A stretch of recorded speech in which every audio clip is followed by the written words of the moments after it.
దరిదాపుగా మొదటి పంట వేయరు. నీటి వనరులు లేని మెరక ప్రాంతాలని అనంతపురం జిల్లాలో, కర్నూలు జిల్లాలో, కడప జిల్లాలో, ప్రకాశం జిల్లాలో, బాపట్ల జిల్లా, పల్నాడులోనే జరుగుతుంది. ఒకటే పంటగా రెండో పంట ఉండదు దాంట్లో. నీటి వనరులు బోరుతో నీటి వనరు ఉన్న దగ్గర కాదు.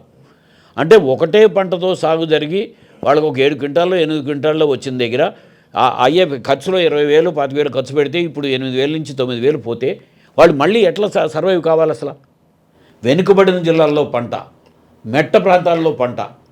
సో కనీసం 8,000 రూపాయలు జగన్మోహన్ రెడ్డి గారు ఉండగా అమ్ముకుని 8,000కు కాదు వాళ్ళు అడుగుతుంది. 5,875 కన్నా కొనిపించే బాధ్యత రాష్ట్ర ప్రభుత్వానికి ఉందా లేదా? అవును.